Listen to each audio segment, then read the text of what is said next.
Hello, once more, welcome to my cellar. To spice things up tonight, I sorted the comments backwards. So the newest comments will get answered first and the oldest comments will get answered last. Just to do something different. All right, let's go. Did you play any early TSR area adventures modules like G1, G3, the Stone Giant series, Tomb of Horrors, White Plume Mountain, or B1, Search the Unknown? If so, what did you think of them? Did you get to play any Judges Guild adventures like the Caverns of Thracia? Any thoughts on early D&D adventures modules in general? Okay. Where do I start? All right, yeah, I got to test the G1, the Giant series. I was not involved in Tomb of Horrors, White Plume Mountain. I believe B1, isn't that the one that Mike Carr wrote? And if so, yes, that I did see. I didn't play in them. I thought the G1, well, we did modules because we wanted people to, other than the Judges Guild, nobody was producing any material of any note, and we decided, well, heck, let's do this. And so the G1, G2, G3 were designed to be a tournament. Prior to that time, tournaments were very, very hard for TSR to run because it was really tough finding enough judges and trying to say, okay, we feel this is important, and it was extremely difficult to find enough judges that we thought would do a fair job to all the groups. Okay, because a given judge might award higher point awards for one action than the other judges might. And it was all about rounds pared down to the final round. So we said, okay, let's do it this way then. Here's the module, G1, G2, G3. Here's what they have to accomplish. How close do they get to finishing it in the 4-hour period? We were able to set up a criteria, a standard, if you will, for judging. And it worked out very, very well for us. And all the rest followed, the G's. So it was done to do tournament, because at the time, I believe this was done for the Metro Detroit Gamers Convention. At the time, we were making fistfuls of money selling these. We teased it out at the first one. G1 didn't go on sale till G2. All the G2 rounds had already started, and G3 didn't go on sale, or G2 didn't go on sale until G3, and G3 went on sale on Sunday, and we sold out every single one. So we realized that while we had set out to make a more fair tournament, because we made a huge amounts of money from these tournaments, why not, get out on the other end and do the best possible product? And so we did. Now let's see.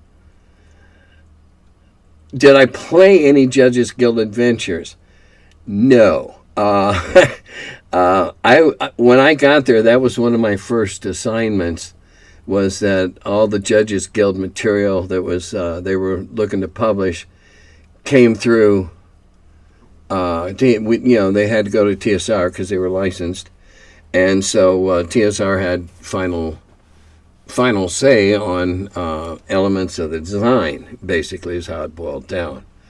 And so that was my job. I would read through the module, look to see if they'd broken any rules seriously, or violated any of the tenets of the game at that point in time, and give them the thumbs up or a thumbs down, or here, we're uneasy with this part, because it was licensed work, and we were glad to have them doing it at the time. I think the Judges Guild was a marvelous, almost invaluable tool for the early DMs. You run out of ideas, here, fine, go use one of theirs for the next couple 3 weeks while you rebuild your next move, the next part of your campaign or whatever. So I worked not so much with the authors, but with company to company. I'd give it a thumb up or a thumb down. I don't ever recall giving any thumbs down. I think we might have asked that something be clarified at one time or another. But it was pretty much rules as written. Once we gave it the okay, and they did some brilliant stuff. The Invincibles City State of the Overlords, the best module package I've ever seen. Haven't not seen one anywhere near as good since. But then that's just me. Your mileage may vary.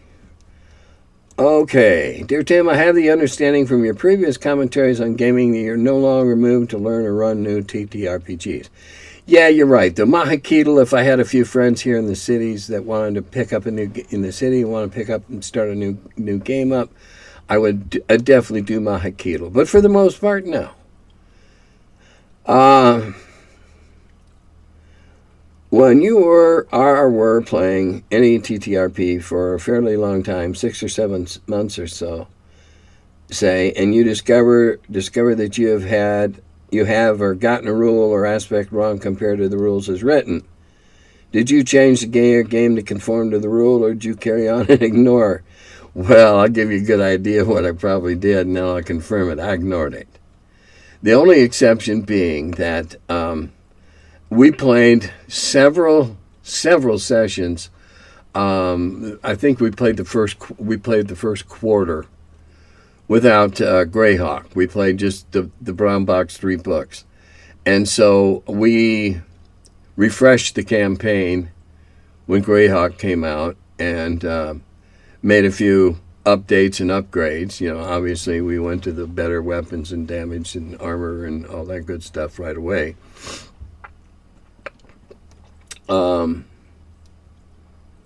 But as to unless it was something so egregious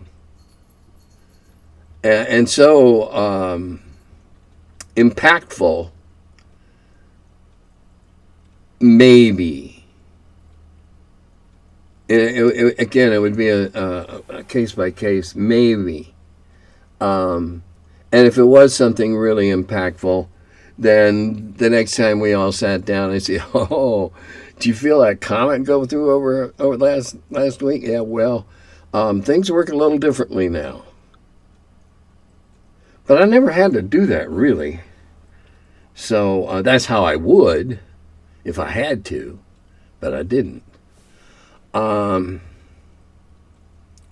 Have you had a situation like this and found your own workaround ruling fits better than raw? Oh, yeah, lots of times. I like the way I do my way I do my initiative and my melee, and I like the way I tinker with that 10 segment turn, because basically when you roll initiatives in my game, you're rolling a 10-sider, and you're basically saying, okay, what part of the turn sequence am I going to get to do something in? And if, for instance, somebody has a bow, wants to fire an arrow, and they weren't carrying the arrow in their hand with the bow, well, then I say, oh, okay, you rolled a 3. Well, you can't do anything for 6, because you got to fit you fit the arrow to the string, etc., etc. Oh yeah, it reminds me of the Patreon gift. Yes, I'm giving away 2, not 1, but 2 Floki drinking horns, 1/2 scale.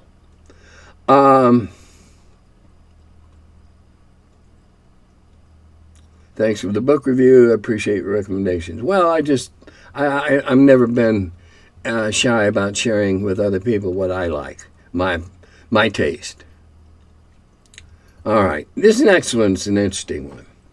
When a player character is killed and the player rolls up a new character, who gets the old character's magic items and gear? Does the party just loot the body of their fallen ally, or does the new character reclaim their old character's stuff? Oh no, that's the last thing that would happen. But it's legitimate. Some groups I've known have signed articles that, they, like the old Buccaneers used to sign articles. So much for this, so much for that. Everybody's shares are laid out in advance. And they usually, in my experience and what I've seen, have something in there for disposition of the deceased items. So, would you just loot the body of your ally? No, I don't think so. If you did, I would give you such a hit on your good bad, because you don't loot the bodies of your friends.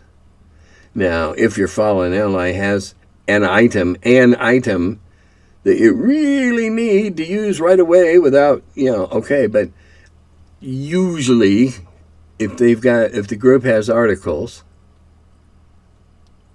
those matters are dealt with in advance. Certainly not the new character. After all, he or she is new. All right. The final part of my comment from last time regarding AI generative art was that even if the theft aspect was remedied, I honestly still wouldn't want it in the arts. Find other functions, but keep it out of the arts. I agree wholeheartedly. Though I gotta say, some of these AI generated baby things with, doing Monty Python and that, they're hilarious. Mustache twirling capitalists aren't the only ones driving automation. It's legions of people who aren't looking beyond their immediate wants. The implications for creative fields include the decimation of mentorship, collaboration, and diversity of ideas. Output becomes increasingly insular and derivative, and opportunity scarce. It's long been a problem in some industries, but AI is pushing it into overdrive. We're living in a dark time already, and this has a strong possibility of only making it darker. I agree with you, what you're saying. I'm troubled that AI was allowed to go out and scrub people's stuff, though I see a couple of people have won lawsuits against them. Not enough have. They should have never been able to do it in the first place without paying fair usage.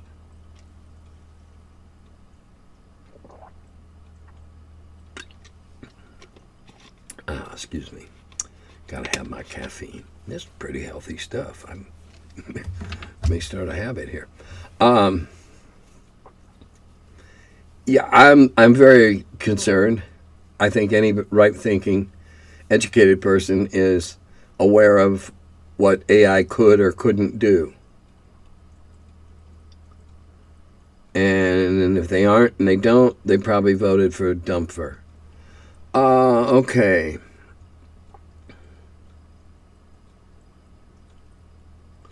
Have a great trip. It looks like an interesting game. I was expecting some Zach Smith, Zach Sabbath hate would be inbound. He usually draws it. He has very few supporters these days. By most accounts, he was relatively good at adventure design. I'm not even sure Neverlith is available anymore. It isn't on the Lamentations of the Flame Princess website. Too hot for LotFP is saying something. Well, so there were 6 replies to this. Maybe Neverlith just came out and isn't available yet. Nebulith is available on the Lamentations EU store now. The US website usually gets it a little later. He's a good guy who's been and continues to be attacked by ignorant, hateful people who perpetuate rumors against him. He's already proven wrong in defamation court. I'm glad to see his work recognized for its quality and merit. The people attacking him, including Wizbro, are exactly the people I like to offend. Also, this isn't particularly my style, but Frostbitten and Mutilated is not my someday list, I think. And in response, I got a copy of Frostbitten. I preferred Red and Pleasant Land and Maze of Medusa, but it's all right. Okay, this game still continues to raise strong feelings. And I'm not going to condemn having strong feelings about something you love or something you enjoy playing or something you really like. As to who wrote Nebulith and any of those people, I don't know. I just, like I said, I was sent a copy by one of the guys out of the group that I play online with in Okinawa, and he's a friend of one of them, or whatever. I don't know. Pretty game, pretty book. Thanks again for sending it. And I'm not going to get into any he said, she said pissing contests about any of the people. And then I was thanked again for taking the time to review Nebulith. It was and always will be a labor of love. So, again, I don't know who's writing these things. It's all screen names. It was a pretty book. All right, next question. What are your thoughts on the 1E Bard? Why was it at the back like an afterthought? Was it never really a serious class by Gary? The way 1E is designed, you don't continue to get XP once you have enough to level, and you don't level until you do some downtime and train. Even dual classing doesn't result in the second class leveling quickly. What party is going to stop what they're doing after clearing 2 rooms just to go back to base to train? Well, who the hell does something stupid like that? You do that kind of shit when you get your ass out of the adventure that you're in or decide it's too tough for you. You don't stop in the middle. That's unbelievably naive. You don't stop in the middle and do anything. You keep going until the adventure's over.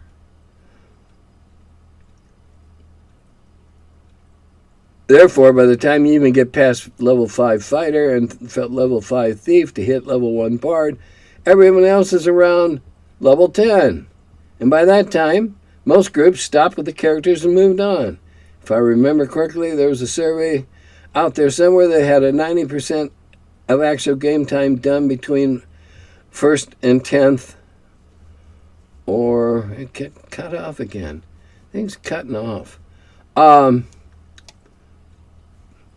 No, the Bard wasn't an afterthought. The Bard was such a complex character and it advanced in such a different way that it wasn't thrown in with the rest of them just because Gary didn't want to confuse everybody. All right? I like the level 1, the 1E Bard. I like it. I don't give a shit what the rest of the party is doing, what level they're at. I'm going to have the satisfaction of making it to 5 and making it to 5 again. And then, by the time I'm about a 3rd level Bard, I can kick a major amount of ass. A major amount. So, I think it's a very potent character if played correctly and brought up into the higher levels. Yeah. And the rest of them are at 10s, fine. If they have a falling out, you better not pick on the Bard. As a side note, the guys that do my theme song have a song about Bard Camp and about how the second level Bard picked a fight with the first level bard and found out what made him different. It's hilarious. The name of the group, which I'm blanking on right now, it'll be at the end. Check it out. Then there's a reply to this. First, kill all the bards, orcs, and goblins. Well, to that I say, up yours. I'm also not a fan of magically leveling up while in a dungeon or remote adventure site as if the players magically learn new stuff without a master teaching it to them. Okay. I didn't. Do you go up while you're in the middle of adventures? Hell no. I never once did that. Never once have I done that. Hell no. Experience is toted up at the end, after, in the relative calm of post-action assessments. You don't just automatically glow like a fairy all of a sudden because you went up a level. Now, in my world, clerics know all the next level spells before if he's an eighth, he knows all the ninths prayers, like we call them in my world, and that's part of being qualified to become a ninth. He knows them all. All right, yeah, I do it differently, but that's the way I like to do it. Kill all the bards, orcs, and goblins. Well, orcs and goblins are walking sacks of experience points. So bards, no. Bards are fun to play. I played a bard for a while. Druids are fun to play. Tough as hell to make it. But again, the reward is in the accomplishment, not the accumulation of loot. Just my point. Concerning DMs cheating, in quotation marks. Last night, a situation came up in the game. One of the younger guys is trying at hand at DMing for the first time. Situation came up when one of the players rolled to accomplish a task, hacking into a computer system, if I remember right. He botched the roll, and the DM said, "Damn, I really needed you to succeed there," presumably to advance the plot. I told the DM it was okay to just say a player succeeds without a roll, if that's what needs to happen. So, I don't tend to slavishly follow the dice results. The players have done everything right and run into an unbelievable string of bad luck with either their rolls or mine. I might adjust reality a bit and not take the 20 I just rolled to hit the crippled paladin, just to, and once again, this one's been cut off. But I get where we're going here. I don't know why my comments are being so chopped up at the ends, but anyway, yeah, you don't say anything out loud when you need something. When it's a plot hammer, and you need him to do it, let him go through the motions. Yep, it worked. Roll a die behind the table. It worked. You don't tell him, "I really need you to succeed here." And you don't. There's no rule that says you have to slavishly follow the dice results. Remember, at the front of every book, these are guidelines. I believe, and here I'll wander off script a little bit, I believe that is the DM's job, task, to provide good fun for the group by guiding them, by arbitrating, whatever. I believe that a fudge here and there is not a sin. Not if it's promoting the, hey, we're here to have fun. I don't believe that it's going to kill somebody's ego if they found out later that they hadn't really made the roll. Any more that it's going to make somebody wonder why they got really, oh yeah, you just lucked into this thing. Because shit like that happens. I believe it's the DM's job to keep the train on the tracks. But hey, if they want to take that next junction, you, as a DM, you either put the track out of order or you let them go. And if you have an area of an adventure you've been playing for a while that is really, really dangerous, then I would liberally split, have rumors and stuff about how said, not me, I'm not going there. And if they go and bad things happen, well, that's fun too, because they knew, they were told, bad idea. You chose it. But the DM there is there to facilitate the fun. Not rule like a petty despot. Not giggle with glee every time somebody buys the farm. Not to tear up their character sheets in front of them. Though Jim Ward did that at conventions for the drama. I never knew Jim to tear up a sheet in one of our games. But he loved to do that for the drama, the finality of it at a convention game. We're not there to rack up kills. I believe we're there to facilitate the fun.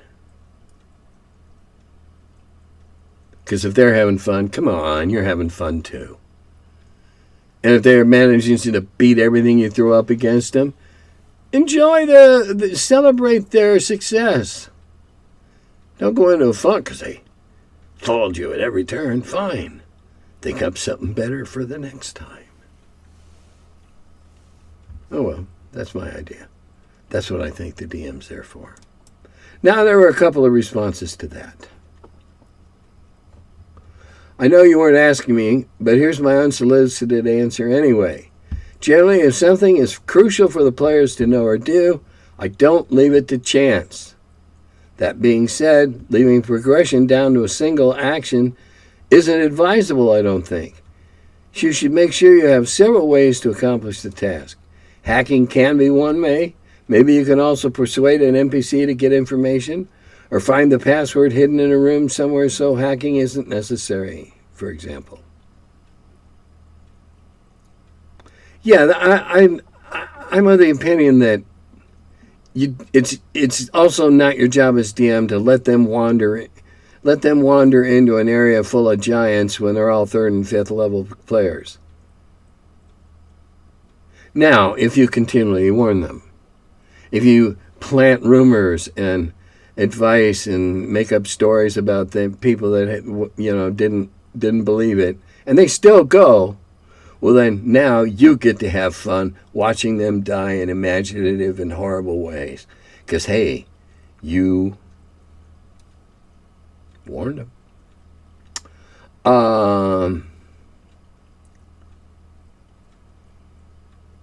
And I agree. Always have a plan B. Always have a plan B. You shouldn't just say, all right, we'll go in this order and kill everything in there. You should have a plan B. If we get in there halfway and find out that's a bad idea, then we're going to do this. Okay. The Shadow Dark rules are that if it is within an area of the player's skill and there's no time pressure, the player succeeds. Yeah. No need to roll. Exceptions are if it is especially hard or there is time pressure. I'm happy with that. Yeah, that sounds pretty reasonable. I'm sure that would fit 90% of all situations.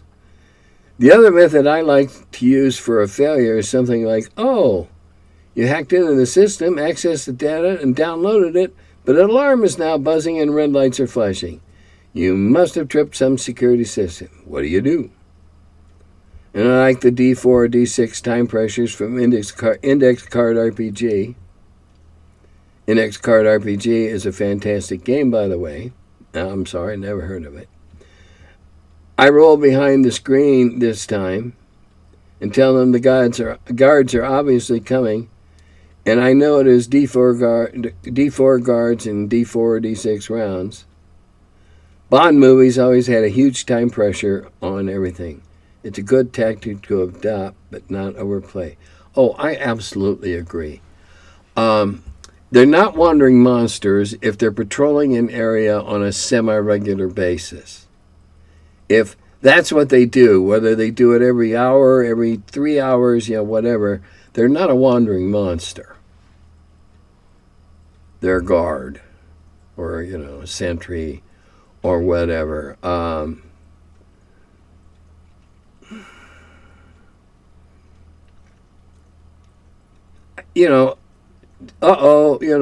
sand's running out of the clock, et cetera, et cetera.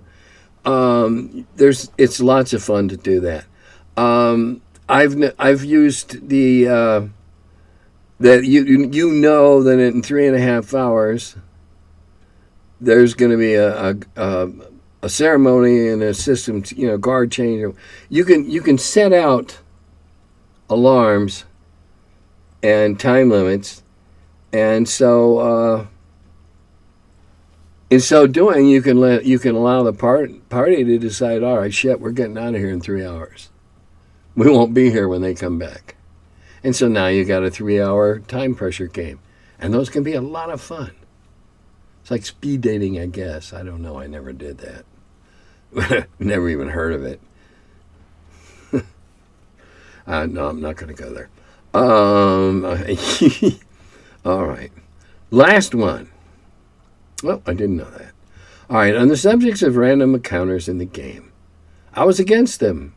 And everything that happened was directly connected to the adventure.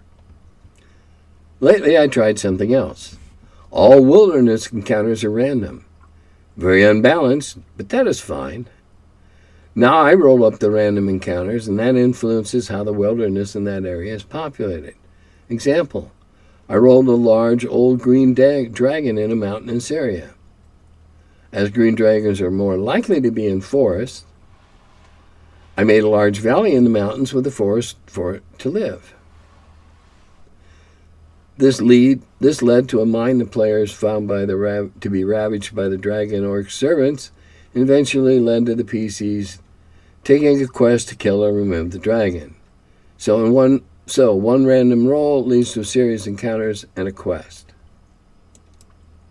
That didn't happen for a year in real time later. Though I rarely use random encounters in dungeons, I have found using them in the wilderness has been great for stimulating my mind into making the nebulous wilderness into a more defined or engaging place. I now love random outdoor encounters. Do you ever use random rolls or tables to help with anything you produce? How did it work? I'm in agreement with you. Random encounters outdoors are the way to go. When I'm designing or mapping an outdoor area in an adventure I'm writing, I already have what is likely to be in it. Whether this is a big forest full of apes or monkeys or carnivorous apes or whatever. Okay, this is the dominant species in here, and that there's more of them than any other one species. So they kind of become wanderers, but they're not, because you're the wanderer, because they live there. Now, I would imagine that these players of yours were pretty goddamn high, because killing an old green dragon in his own lair in the mountains is a ballsy feat. And kind of harebrained, unless they're all, and again I use old school measures. They're all 10, 11, 12th level. Maybe if they have that, remember plan we talked about earlier. If they have a plan, and a plan B, and a plan C, and a plan D, because if you're going to take on the biggest, baddest thing in D&D, an old dragon, you better have a whole lot of contingency plans, because there are so many ways that can go wrong. Oh my God. But hey, isn't that what it's all about? Having fun, learning? Learning? Yeah. So I've come to the end of the comments. Now, I don't know if Jim's going to put the new intro in today. But if he does, it's fine. You'll love it. I do. And if he doesn't, well, then he's saving it for the next time I run really short. And it'll fluff it out long enough at least for you to finish your bowl of cereal on Saturday morning. I'm very pleased with the comments that this one generated. And please keep doing it, because more comments mean more yakking by me, which apparently many of you find compatible with eating breakfast on Saturday morning. Glad to know I rank above Scooby-Doo. Dodata-Gobi.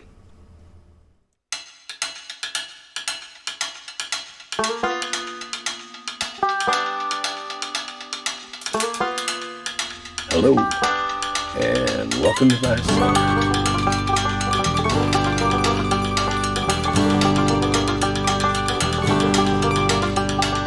He's the curmudgeon who wrote about the dungeons. Now he's the feller, live from the cellar. Talks about D&D and old school RPGs. Still quite a feller, the curmudgeon in the cellar.